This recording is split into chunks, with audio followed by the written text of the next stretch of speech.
Come on, baby, don't you wanna go? Come on, baby, don't you wanna go? Back to that lemon light city, sweet home Chicago. 2 is 4, 4 4 6. Come on, baby, now get your business fixed. Come on. I may be Marty Levinson, and I may be Rabbi Doug, but either way, you're watching the Northtown News Magazine show. Hi, I'm Marty Levinson. Welcome to the Northtown News Magazine. Your host, Avi Meyer, and the greatest cameraman of all, Sonny Hersh. Thank you so much, Marty. It's pretty obvious I didn't get there today, though. Yeah, I saw that, too. Matter of fact, he pointed it out to me. But you know what? Right now, for whatever reason, the sun is shining, the birds are singing, the flowers are growing. Why? Because we had a very good result in the election this past April. And it is a pleasure to bring you the newly re-elected for a 10th term alderman of the 50th Ward, 4 more years at a minimum. Okay, and I guess then Alano, you'll be resigning 4 years from now again for Alano also. But whatever they say, you know. Well, you know, what they have to say and what's real are two different things. They're still writing their rotten blogs. Oh, yeah, I've seen it. As a matter of fact, don't forget that, you know, on the Chicago Reader blog, I'm listed as a racist and a pimp for machine-corrupt politicians. They should have said, you know, what can I tell you? But in any event, and I want to thank my entire technical crew, Sonny Hersh. You're a pimp for me. What does that make me? I don't know. I haven't seen you on in too many street corners lately, though. But and that's not to mention all the other lovely things. And you know what? I want to point out to people, just so you know, all this stuff, and we mentioned this too. You'll see this on the next show with Rabbi Doug. The stuff that people are putting on blogs, maybe because they're not having to face people, it is such mean stuff. If you guys want to know anything about me, you know what? My number's listed on the show. There's a website for the show. You can contact me directly rather than speculate about all these silly things. The truth is, most of these people don't have the guts to face me, let alone you. Well, they can't do it anonymously as they do it on blogs. And you know what? And all these people, it's funny because when I talk to reasonable people about city services, most people who call 311 or call your office get them. It seems that certain people have a talent for not getting services, maybe because they're busy yelling at the people downtown. Maybe they never called in the first place. Maybe they don't know how to ask. By the way, in case I haven't said his name yet, but my guest, of course, is the single most popular guest I have. And if you watch the show, I don't know how you don't know who it is. But we're talking, of course, about Alderman Bernard Stone. Hi, Albie, and it's a pleasure, as always, to be here. And again, in 21 days, I will be reinstalled as the alderman for 4 more years, gentlemen and ladies, those of you who have been busy defaming me and my family. So you're stuck with me for 4 more years. And by the way, I'll be happy to make it 12 more years. Okay, thank you. You know, we got to take out Marzullo. We want that record on our side of the neighborhood. Thank you. Our side of the city. That would be great. And, oh, by the way, one other note to people, too, about these lovely blogs. There was one person in particular who actually is he's a big fan of the show, apparently, because he keeps writing all these so-called transcripts of the show. And he was taking snippets of the show. Now, he's always complaining about you taking snippets of the show and posting it on all these different websites. First of all, you know, it's interesting to me that all these wonderfully self-righteous people who are busy pointing out all this horrid corruption that's going on, first of all, this guy is illegally pirating the material. He doesn't have the copyright rights to show the show. If he wants to show a direct link to YouTube, to Sonny Hersh's site, and show the shows, that's wonderful. But he's taking our shows, repackaging them, and when he's typing these transcripts out on the web, he's not even quoting me right. Not even close. He's just doing the things his own way for his own evil pleasure and complaining about my corruption or your corruption. Well, actually, he's complaining much more about you than me. He just doesn't like me because I like you. But well, that's life. You know, well, you know what? His problem, not mine, and I hope he enjoys the next dozen years or so. I do, too. So, anyway, what lessons should we learn from the election? Well, we learned a number of lessons. Number Okay. one, we learned that evil doesn't necessarily win, Thank God for that. and that old people can be successful, Thank God for that. and that just because you put a few years on you, that you can still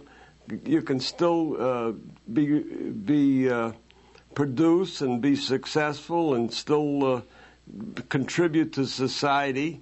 So those of you who have passed what we now term as senior citizen age, please don't sit around and do nothing. You have many years in front of you.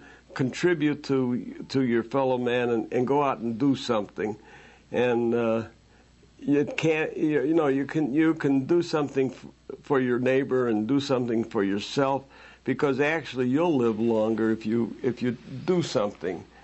We've also learned that you can't steal an election, and not even if the media is against you, if the union goes out and spends $250 million, $250,000 against you, if the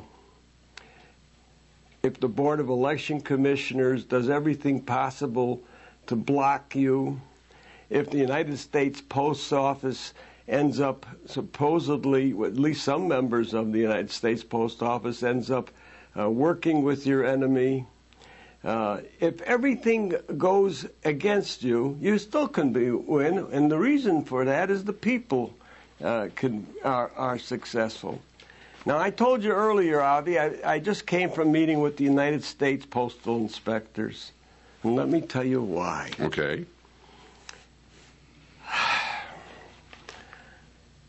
A few days ago, a gentleman came into my office that you know and I know, and he handed me an envelope, which I have in front of me right now.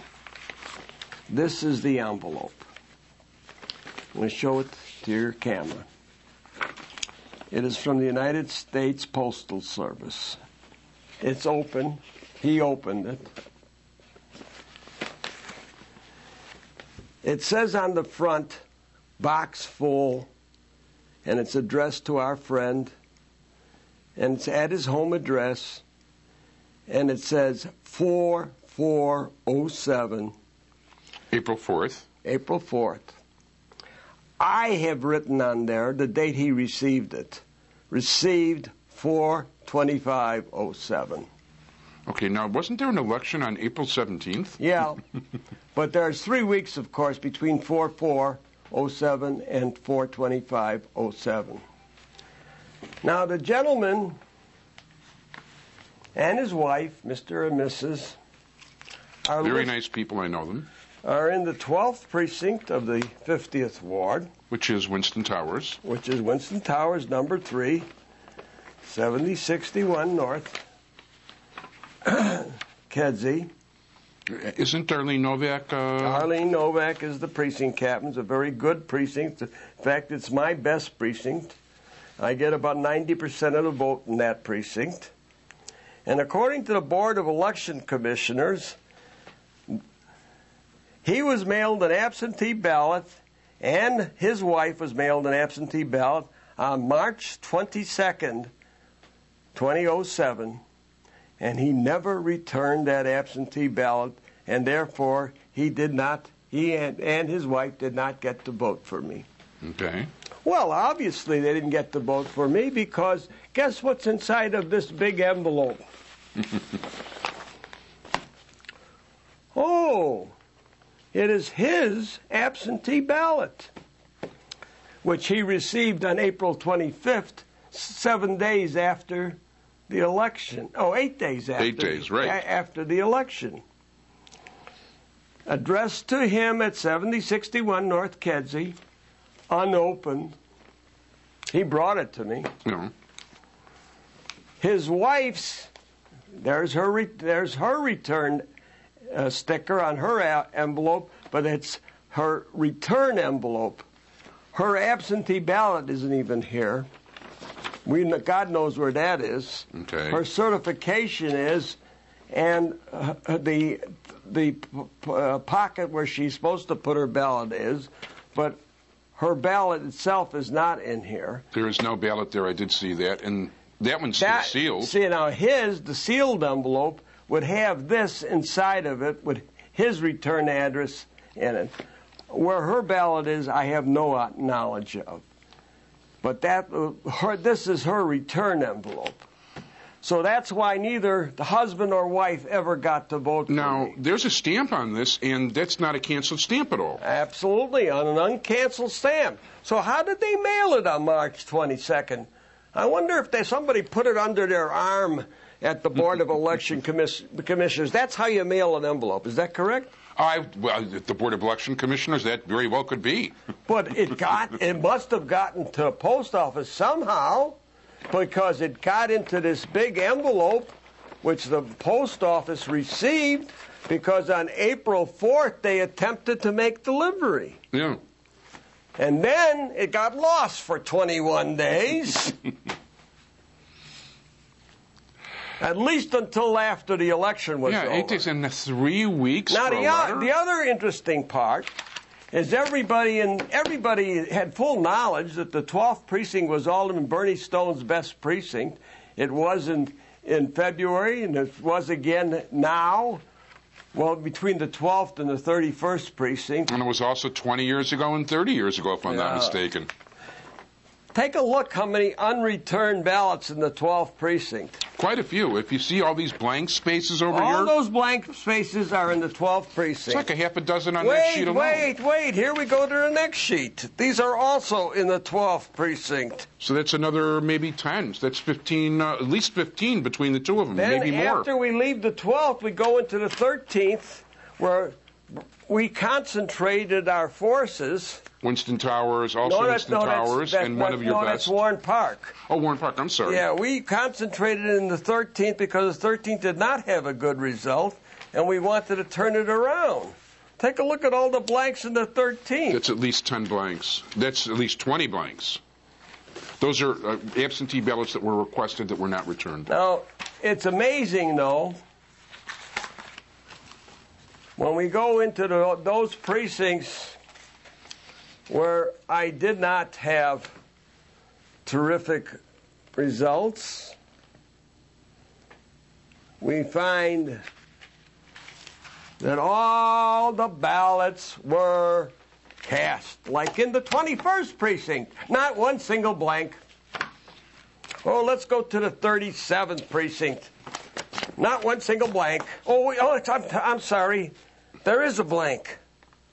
Well, that's not the 37th. That's in the 39th. That's one of my better precincts. But in the 37th, not one single blank. That's a funny coincidence. Let's look at the 35th. Let's see how many blanks we had in the 35th. That's also one of my bad precincts.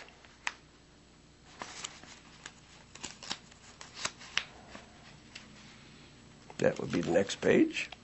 Yeah, isn't that West Rogers? Ho, 35th. Oh, okay. Not one single blank. Well, actually, there is, but that's not in the 35th. That's in another precinct on that page. That's the 36th. Right. Not the 35th. No, the 35th is completely filled in there. There's the 35th there, too. And there is a blank in the 35th. Take it back. It's amazing how that the envelopes can get returned in precincts where I do not have strong results, and they can't get delivered in precincts where I do not have strong results. That is coincidental. That's a very interesting coincidence, isn't it? Well, I'll tell you, before this game is over, I'm going to make sure that the Board of Election Commissioners has some explaining to do. I was successful in spite of what happened here. What happened with the post office, the postal inspectors will do their inspections. But what happened at the Board of Election Commissioners is still under the Chicago City Council's jurisdiction. And I guarantee you when the new council takes over on May 21st, that will be inspected by the Chicago City Council. And we will make some determination of what what in the world is happening at the Chicago City Council? And we'll determine what's happening at the Board of Election Commissioners.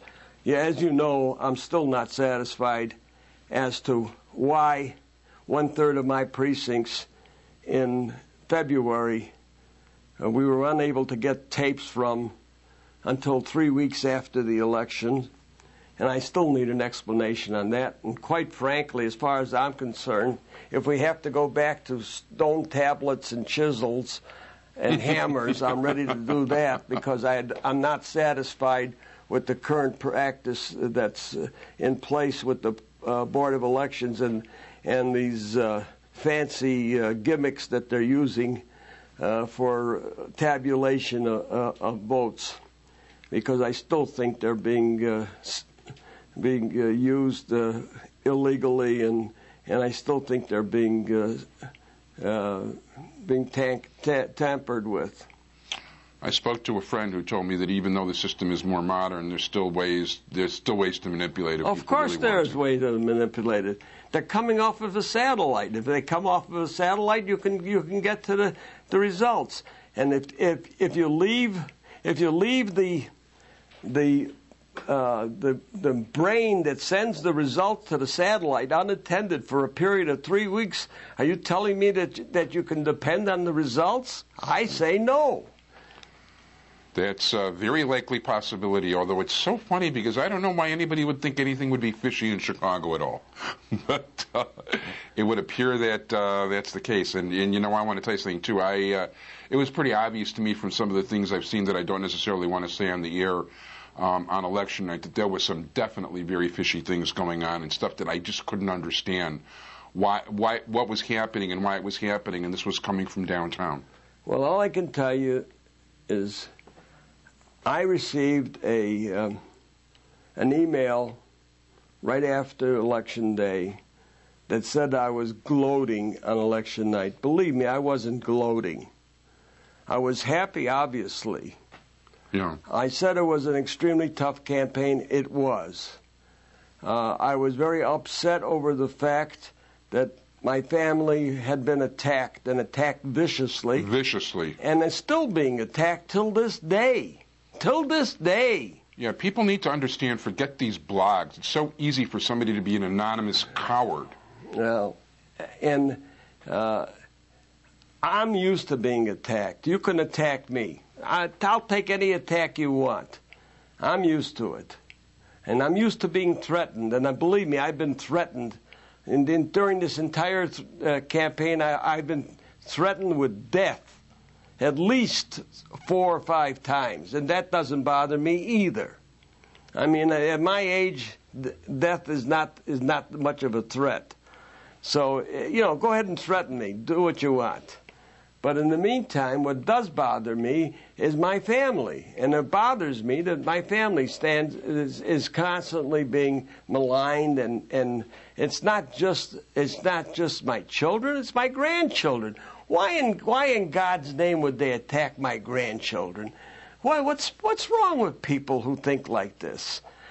These people are heartless and are really don't belong in this neighborhood, if you want to know the truth. Or maybe in even any kind of proper society.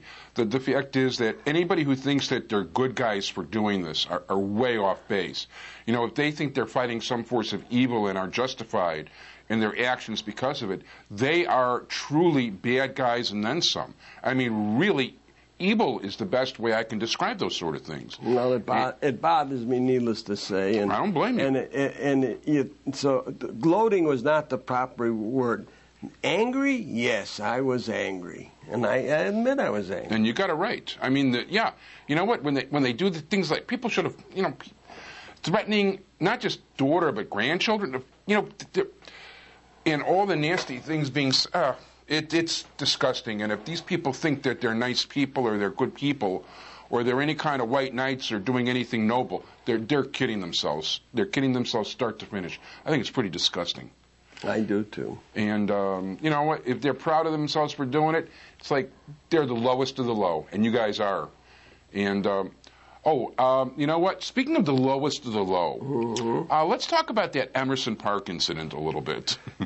Now, Sonny Hersh, our cameraman, an entire technical crew, that's his beat in the head of the district advisory committee. Go ahead. Well, at least they got their camera, and those incidents won't occur again because the camera is there. But I understand from Sonny that our real hero that came to the aid of the poor woman that was being attacked never bothered to show up in court to press his case after he was attacked by this vicious crowd of juveniles, and as a result, the whole case was thrown out of court. Yeah, the Skokie couple who definitely like to do a character check on them and a criminal background check myself. But, yeah, that couple, they didn't show, I mean, they make this whole big stink, and they go into the media, and, of course... well, the media ate it up. Oh, the media ate it up, and, of course, Nazy Dolark capitalized it. By the way, I'd like to point out, too, that for somebody who sure talks a lot about I was going to be for caps and all that, she didn't even attend a cast meeting in her life until after that incident and then it was to try to exploit that situation in Emerson Park at Sonny's meeting. I forgot to ask Sonny, did Nazy show up in court? Oh. No. Oh, Nazy did not show up in court either, did she? Well, by that time, of course, the camera was up, too, and she couldn't take credit for that. Yeah, but she would have, it didn't stop her from lying about almost everything else. It's a pleasure to see her shut down, and it's very nice. That I happen to like a lot. And she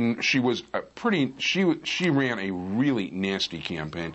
I've talked to a lot of just regular people about the campaign, and even people that, no offense, didn't like you. I mean, they're telling me that they really were so turned off by Nazy's campaign and the unions that they didn't... She is organizing already for the next campaign. You think she's going to follow through? You think she'll be around in 4 years? She is organizing now, and the next campaign isn't in 4 years. The next campaign is in 11 months. Ward committeeman? Yes. She wants to run for ward committeeman? Why not? Oh, by the way, that'd be great. She could be a 3-time loser inside of a year. Well, listen... Why not? Maybe I shouldn't even run. Maybe I should let her become ward committeeman. Okay, and she'd be in charge of basically nobody. Let her be ward committeeman. She could handle the presidential campaign. Oh, so we're going Republican, huh? No, obviously not. Well, if she's handling the Democrats, we're going Republican. No, I wouldn't do that. But no more Bush, please. No more Bush. But in the meantime, she had a big organizational meeting just about a week ago. Yeah, okay. I didn't know that. I am not. Thank God, I am not following her at all. I don't have to follow her. She lives on the same block my daughter does. Oh, I'm sorry to hear that. So is my daughter. Yeah, I can understand that. Well, let me ask you this. You want to talk about the neighborhood at all? We've only got about 5-6 minutes left. Sure. Yeah.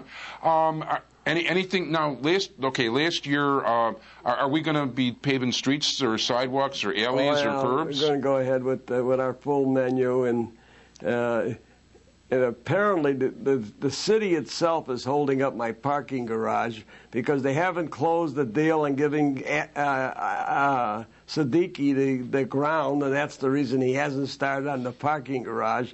And I talked to the attorney. She said, we'll close as quickly as possible. I says, you realize, of course, you're holding us up from the parking. Well, we're trying. Well... Matter of fact, the mistress of ceremonies for that affair will be on the show in a week or two, Zara. Yeah, well, I'm very unhappy over that. And, of course... You mean over what the city's doing? Yeah, city's holding that up. But, of course, now that Lori Healy is chief of staff, maybe I can get Lori to move her along, because Lori understands how long we've been waiting on it.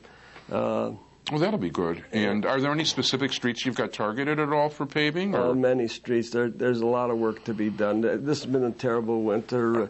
Maybe not so much in snow, but it's just torn up our streets. You know, one thing, now on your website, I was checking out your website. You don't talk about it a lot, but on the website I noticed there was a street paving schedule. I mean, the street cleaning schedule and all these different schedules. Yeah, well, one of the things we're going to do is I'm going to forget about, I'm not worrying so much about the website as I intend to put out at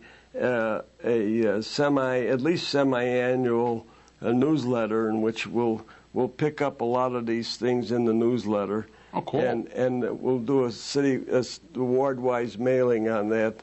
So that'll a lot of, not everybody is oriented to websites. True. I think there's been too much concentration on websites and not enough to physical papers. So we're going to do both. We'll put it on a website, and we'll also give a regular mailing on it. Yeah, the meanness. Oh, by the way, one thing I just want to say real quick for the record, and it wasn't on a show with you, but when I was pointing out that horrid woman who wrote that letter about that guy, blaming him on being on that, going to some kind of neo-Nazi or racist site. I wasn't knocking the guy who wrote the letter. He just Googled it quick and came up with it. But this woman didn't even give him the benefit of the doubt that, he just did that and that's how he came up with it. That's all. So I'm sorry. I don't know what you're... No, I know that's a different subject. But I just wanted to, even though I don't agree with the guy politically, I just wanted to, somebody got a wrong impression on that, and I just wanted to make it real clear who I didn't like in that particular situation. Well, I don't know anything about it, so Right, but I had to at least say it. No, hi, Stacy. Just had to say that too. In any event, I'm trying to look at the camera. there are a number of other things that are still cooking. Dominic's is one holding up the going ahead on Ridge, because Dominic's has been very difficult to deal with as far as the replacement grocery. We've got a number of replacements for Dominic's, but Safeway, the ultimate owner of Dominic's, right, has been very difficult to deal with, and they're involved because they own the land. So until they make a selection of who's going to replace them, we can't do anything on it. Our hands are tied. People don't understand. This is a private matter. That's right. I know that nosy inner people were out there busy, yelling at you and blaming. Well, actually, by the way, you're also responsible for the next lunar eclipse, and the next time the power goes out, that'll be your fault too. Well, and that's possible. Also, there was a zoning change made on the southeast corner of Devon and Ridge. It was something we've been had going for the last 6 months or 8 months. It was an approval of what amounts to a 6 or 7 story building directly next to the S&C. Well, it was a former S&C property, but it's right next to where Ravenswood Avenue should run, okay. And they are going to extend Ravenswood Avenue so that it joins up with south of there. It's right along the railroad track. That's a pretty tall building. That'll be like the tall. Yeah, well, it'll be probably as tall as any building in that area, but it's right along the railroad track, and it'll have commercial on the grade level and apartments above it. But it doesn't really affect too much because there's not too much around it. Right, that's pretty vacant around there, and you've got Misericordia across the street. And that's exactly right. So that's been okayed. And we've got less than a minute here. Well, I don't know what else you expect me to cover in that show. Well, people should not believe what they read in blogs. And remember, people forget about blogs. Don't even go there. It's an excuse for cowards to write and snipe. I'm trying to tell you what's happening, and these are things that are pending and are going to happen. And next time we'll come back to the full menu of giving everybody the neighborhood report. And thank God the election's over. Thank God you won. Thank you. Thanks to my entire tactical crew, Sonny Hersh. Thanks to Joe Chuck Jay for bringing you here today. Thanks to actually it was probably 56%, yeah. Joe's going to be a papa. Oh, and mazel tov to Joe on the imminent arrival of number 1. And we're out of time. So, Marty, thanks for everything. And Stacy, thanks for all the stuff. Take care. You. Okay, Thank you. bye-bye. Bye.